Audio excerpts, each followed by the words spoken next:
सनातन शास्त्र या आपल्या पॉडकास्टच्या एका नव्या आणि अत्यंत रंजक, सखोल चर्चेत सर्वांचं खूप खूप स्वागत.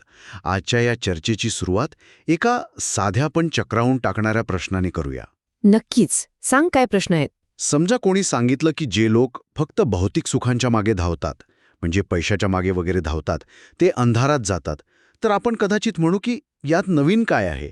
हे तर अनेक संत आणि विचारवंतांनी आधीच सांगितलं आहे. पण जर त्याच माणसाने पुढे असं सांगितलं की जे लोक हे सगळं जग सोडून फक्त आणि फक्त अध्यात्माच्या मागे लागतात, ते त्याहूनही अधिक घनदाट अंधारात जातात, तर बापरे, हा विचार खरंच खूप धक्कादायक आहे. म्हणजे एकदम विरुद्धच वाटतो नेहमीच्या विचारांपेक्षा. हो ना. आणि हा विचार माझा नाहीये, तर आज आपल्याकडे जे सोर्सेस आले आहेत ना, त्यामध्ये असलेल्या हजारो वर्षांपूर्वीच्या एका प्राचीन ग्रंथाचं आहे, ज्याचं नाव आहे ईश उपनिषद. आणि हाच तो विचार आहे जो या उपनिषदाला एका वेगळ्याच उंचीवर नेऊन ठेवतो. आपल्या आजच्या या सखोल चर्चेचा उद्देशच मुळात हा आहे की या प्राचीन ज्ञानाची आजच्या आधुनिक जीवनशैलीशी सांगड कशी घालायची. आपण अनेकदा पाहतो की अध्यात्माच्या नावाखाली लोक जबाबदाऱ्यांपासून पळ काढतात. एक्झॅक्टली. एक प्रकारचं एस्केपिझमच शोधत असतात लोक. अगदी बरोबर. पण आपण ज्या सोर्सेसचा अभ्यास करत आहोत ते स्पष्ट करतात की ईश उपनिषद तुम्हाला हिमालयात जायला अजिबात सांगत नाही. ते तुम्हाला जगाच्या बाजारात राहायला सांगतं, पूर्ण क्षमतेने काम करायला सांगतं आणि तरीही आतून एक योग कसा साधायचा हे शिकवतं. थोडक्यात सांगायचं तर हे उपनिषद म्हणजे एक अत्यंत प्रगत असं मानसशास्त्र आहे. हे खरंच खूप फॅसिनेटिंग आहे. म्हणजे आजच्या या सखोल चर्चेतून आपल्याला हे समजून घ्यायचं की आपण जगात राहून जगाचा उपभोग कसा घेऊ शकतो, पण तरीही त्याच्यात न अडकता. चला तर मग या प्राचीन ग्रंथाची थोडी ओळख करून घेऊया.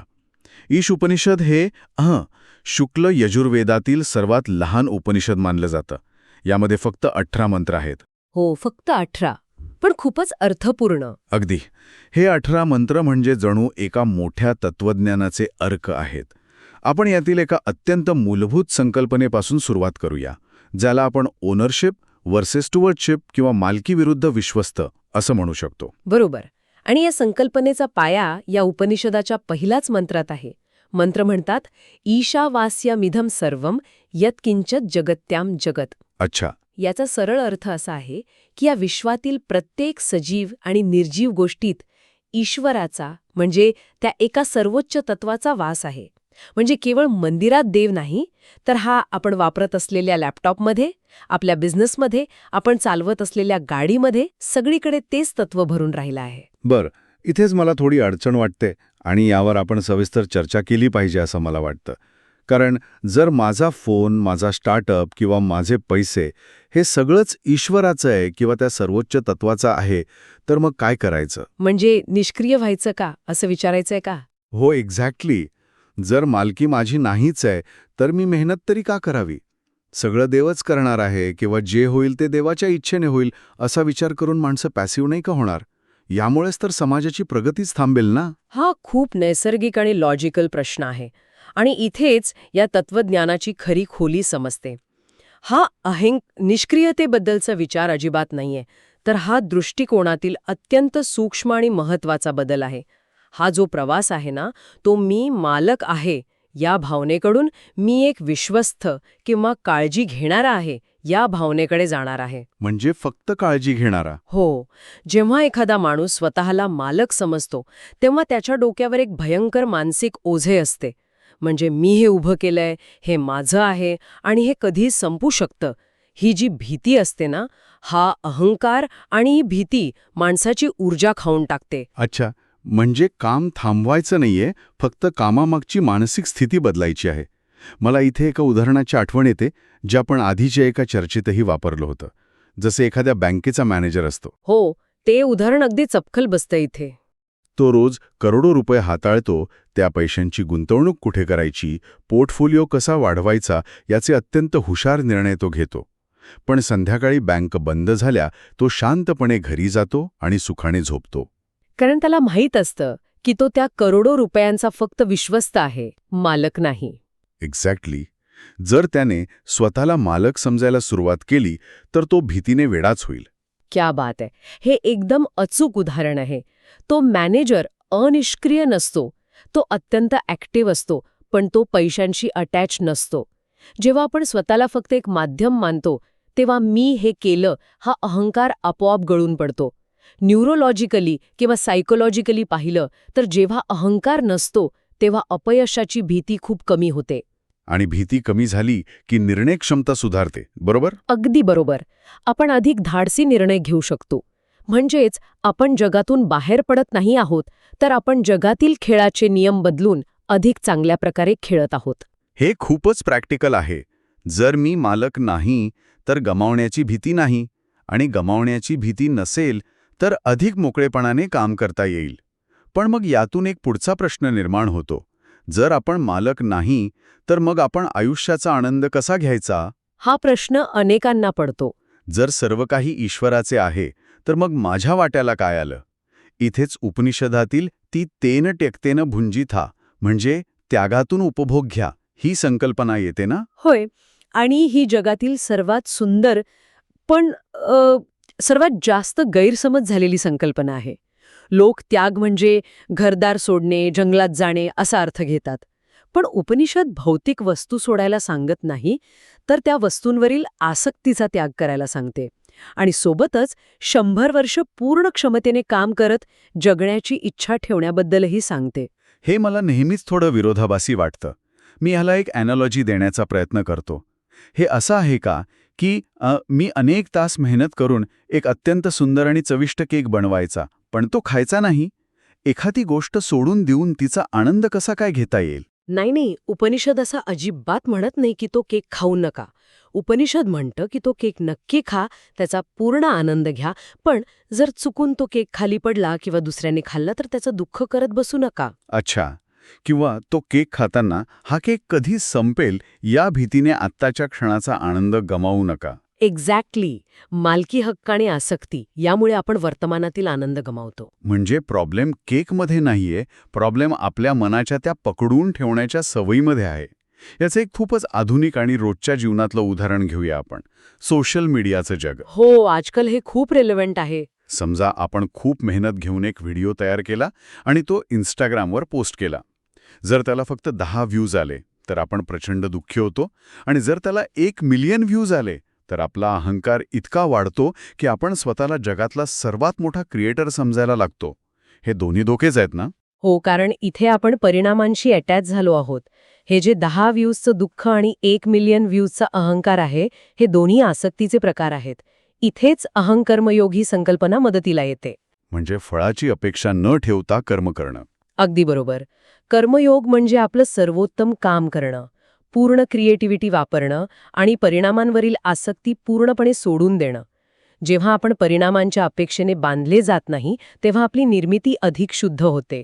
डोपामाइनच्या या लूपमधून बाहेर पडल्यावरच खरी सर्जनशीलता उमलते. हे खूपच गहन आहे. आता आपण त्या हुककडे परत जाऊया, ज्याने आपण आजच्या चर्चेची सुरुवात केली होती, कारण तो मुद्दा मला सर्वाधिक प्रोव्होकेटिव्ह वाटला. आत्तापर्यंत आपण कर्माबद्दल बोललो, पण आता ज्ञानाबद्दल बोलूया. नक्कीच. उपनिषद म्हणते की जे फक्त अविद्या पाळतात ते अंधारात जातात. अविद्या म्हणजे भौतिक ज्ञान, विज्ञान किंवा कौशल्ये. हे आपण समजू शकतो की जे लोक फक्त पैशाच्या मागे लागतात ते अंधारात जातात. बरोबर आहे. पण जे फक्त विद्या पाळतात, म्हणजे केवळ आध्यात्मिक ज्ञान आणि आत्मसाक्षात्कार यावर लक्ष केंद्रित करतात, ते अधिक घनदाट अंधारात जातात. जास्त आध्यात्मिक असणं हे वाईट कसं असू शकतं? इथे मला खरंच एक धक्का बसला. यावर आपण थोडं सविस्तर बोललं पाहिजे. याला आजच्या मानसशास्त्रात स्पिरिच्युअल बायपासिंग असंही म्हटलं जातं. जेव्हा एखादी व्यक्ती स्वतःच्या खऱ्या आयुष्यातील जबाबदाऱ्या, अडचणी किंवा नात्यांमधील गुंतागुंत यांना सामोरे जाण्यास घाबरते, तेव्हा ती अध्यात्माचा एक ढाल म्हणून वापर करते. अच्छा, म्हणजे पळ काढण्यासाठी? हो, मी तर या मोहमयेच्या पलीकडे गेलो आहे असं म्हणून ते लोक जबाबदाऱ्या झटकतात. हा एक प्रकारचा पलायनवादच आहे. म्हणजे ते वास्तवापासून पळून जात आहेत, पण त्याला त्यांनी एका पवित्र शब्दाचा मुलामा दिला आहे. होय, आणि भौतिक जगात राहणारे माणसाला किमान हे तरी माहीत असतं की तो सुखाच्या मागे धावतोय. पण हा जो फक्त विद्या किंवा अध्यात्माच्या मागे धावणारा माणूस आहे, तो एका वेगळ्याच, काय म्हणतात त्याला, आध्यात्मिक अहंकारात अडकतो. Spiritual ego. एक्झॅक्टली. मी तुमच्यापेक्षा श्रेष्ठ आहे कारण मी ध्यान करतो. हा जो अहंकार असतो ना, तो भौतिक अहंकारापेक्षा जास्त घातक आणि तोडारा अधिक कठीण असतो. म्हणूनच उपनिषद म्हणते की ते अधिक घनदाट अंधारात जातात. हा मुद्दा खरंच डोळे उघडणारा आहे. म्हणजे केवळ जगाच्या पाठीवर कुठेतरी जाऊन बसणं हा मार्ग नाहीये. तर मग खरा मार्ग कोणता? या दोन टोकांच्या मध्ये काही समतोल आहे का? खरा मार्ग हा संतुलन राखण्यात आहे. अविद्या आणि विद्या या दोन्ही गोष्टी एकाच वेळी आवश्यक आहेत. उपनिषद म्हणतं की अविद्या वापरा जगाचा सामना करण्यासाठी. म्हणजे तुमच्याकडे कौशल्य पाहिजेत, कोडिंग आलं पाहिजे, बिझनेस करता आला पाहिजे, पैसा कमवता आला पाहिजे. ही आजच्या जगाची गरज आहे. आणि विद्या आतून मुक्त राहण्यासाठी. अगदी बरोबर. हे सर्व करताना मी कोण आहे आणि माझं अस्तित्व या पैशावर अवलंबून नाही हे भान ठेवण्यासाठी विद्या आवश्यक आहे. मला हे पांढऱ्या रंगाच्या उदाहरणासारखं वाटतं. आपण पांढरा रंग बघतो ना. पांढऱ्या रंगाचं उदाहरण म्हणजे कसं? पांढरा रंग म्हणजे रंगांचा अभाव नाही, तर सर्व रंगांचे परिपूर्ण संतुलन आहे. तसंच एक योगी म्हणजे असा माणूस नाही ज्याच्याकडे काहीच नाही, तर असा माणूस जो सर्व काही अनुभवतो पण कशातच अडकत नाही. खूपच सुंदर एनालॉजी आहे ही. आणि याच समतोलाचा आधार आहे आत्मा. आपल्या सोर्सेसमध्ये आत्म्याबद्दल खूप रंजक वर्णन आहे. आत्मा कसा स्थिर आहे, तरीही तो मनापेक्षा वेगवान आहे. तो सर्वत्र व्यापलेला आहे. याचा व्यावहारिक अर्थ काय घेता येईल? जेव्हा आपण जाणतो की आपल्या आत जे तत्व आहे, ज्याला आपण ब्रह्म म्हणतो, तेच तत्व समोरच्या व्यक्तीमध्येही आहे, तेव्हा काय होतं? तेव्हा साहजिकच आपण कोणाचा द्वेष करू शकणार नाही, कारण तिथे दुसरा कोणी इतर नसतोच. आपण सगळे एकाच सूत्रात बांधले गेलो आहोत हे समजल्यावर तुलना आणि मत्सर आपोआप गळून पडतो. अगदी बरोबर. ज्याला सर्वत्र एकता दिसते त्याच्यासाठी दुःख उरत नाही आणि मोह उरत नाही. हे ऐकायला खूप शांत आणि आदर्श वाटतं, पण माझा एक अत्यंत प्रॅक्टिकल प्रश्न आहे. आजच्या काळात जेव्हा आपण रोजच्या आयुष्यात वावरतो तेव्हा नात्यांमध्ये अनेक गुंतागुंती असतात. विशेषतः ऋणानुबंध आणि नात्यांमधील अपेक्षांच्या बाबतीत हे ज्ञान आपण प्रत्यक्ष कसं लागू करावे? हा अत्यंत कळीचा प्रश्न आहे. आपण आपल्या सोर्सेसमधून 3 प्रमुख उदाहरणे घेऊया. पहिलं म्हणजे तंत्रज्ञान. आज आपण इंस्टाग्रामसारख्या ॲप्सचे गुलाम झालो आहोत. उपनिषदाच्या शिकवणीनुसार तंत्रज्ञानाचा नक्की वापर करा, पण व्हॅलिडेशन मिळवण्यासाठी नाही. म्हणजे जर एखादं ॲप आपण डिलीट करू शकत नसू तर तिथे आपली आसक्ती निर्माण झाली असं समजायचं? एक्झॅक्टली. तंत्रज्ञान हे साधन असावं, मालक नाही. आणि नात्यांबद्दल काय? तिथे तर पॉझिटिव्हनेस हा प्रेमाचाच एक भाग मानला जातो आजकाल. तिथेच तर मोठी चूक होखे. नात्यांमध्ये मालकी नसावी. तू माझा आहेस यातून नियंत्रणाची भावना येते.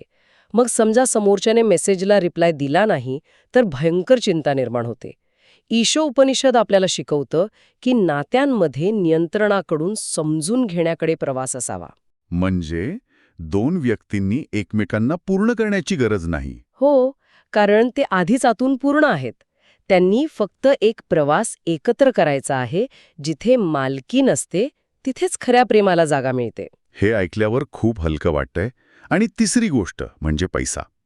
पैशाबद्दल तर आजच्या जगात एकतर खूप हवडपणा आहे किंवा काहींना पैशाची लाज वाटते. तिथे तेच समतोल तत्व लागू होतं. पैसा हे एक उत्तम साधन आहे. पैसे चांगले कमवा, उत्तम आयुष्य जगा, पण पैसा ही तुमची ओळख बनू देऊ नका. जेव्हा आपण जाणतो की आपण आत्मा आहोत तेव्हा बँक बॅलन्स केवळ एक आकडा उरतो. हे सगळं खूपच प्रॅक्टिकल आहे. पण मला सांगा, हे सगळं रोजच्या जगण्यात आणण्यासाठी एखादी छोटी दैनंदिन सवय आहे का? कारण धावपळीत, मीटिंग्समध्ये आपण हे सगळं विसरून जातो. नक्कीच. यासाठी कोणत्या आश्रमात जाण्याची गरज नाहीये. दिवसाची सुरुवात फक्त 10-15 मिनिटांच्या शांततेने करता येऊ शकते. सकाळी उठल्यावर लगेच फोन हातात न घेता थोड्या वेळ शांत बसा. श्वासाचं निरीक्षण करा आणि मी एक साक्षीदार आहे ही जाणीव स्वतःमध्ये रुजवा. म्हणजे यामुळे हृदय शांत राहायला मदत होईल. हो. आणि कामाला सुरुवात करताना एक स्पष्ट हेतू ठेवा की आज सर्वोत्तम दिन, पण परिणामांची चिंता करणार नाही. रात्री झोपण्यापूर्वी 5 मिनिटे चिंतन करा. कुठे मी आसक्त झालो याचा विचार करा. ही सवय कृती अधिक शुद्ध करेल. मला वाटतं आजच्या या सखोल चर्चेतून आपण एक अत्यंत मौल्यवान विचार उलगडला आहे. या संपूर्ण ग्रंथाचा अर्थ मी एका वाक्यात मांडायचा प्रयत्न करतो. जगाचा पूर्ण वापर करा, पण जगाला तुमचा वापर करू देऊ नका. बाहेरून सर्वांसारखे जगा, पण आतून पूर्णपणे मुक्त रहा. हे अगदी अचूक सार आहे. आणि जाता जाता मी मृत्यू आणि मुक्तीबद्दलचा एक अत्यंत गहन विचार श्रोत्यांसाठी सोडून जाते. उपनिषद आपल्याला आठवण करून देतं की तुम्ही कशी जगता यावरच तुमचा मृत्यू कसा असेल हे ठरतं आणि तुम्ही कसे मरता यावर तुमचा पुढचा प्रवास ठरतो. बापरे, हा विचार नक्कीच अंतर्मुख करणारा आहे. ही चर्चा केवळ बौद्धिक समाधान देत नाही, तर जगण्याची एक नवी पद्धत आपल्यासमोर ठेवते. तर श्रोते हो, आशा आहे की सनातन शास्त्राच्या या विशेष सखोल चर्चेतून तुम्हाला काहीतरी नवीन गवसलं असेल. जरी चर्चा आवडली असेल तर हे पॉडकास्ट नक्की लाईक करा, शेअर करा आणि सबस्क्राईब करायला विसरू नका. नक्कीच. आजच्या या त्याग आणि आसक्ती या थीमला धरून विचार करण्यासारखा मुद्दा आहे की आपण आजच्या दिवसात कोणत्या एका छोट्या गोष्टीवरील आसक्ती जाणीवपूर्वक सोडण्याचा प्रयत्न करू शकतो. तुमचे विचार आणि अनुभव आम्हाला कमेंट्समध्ये नक्की सांगा.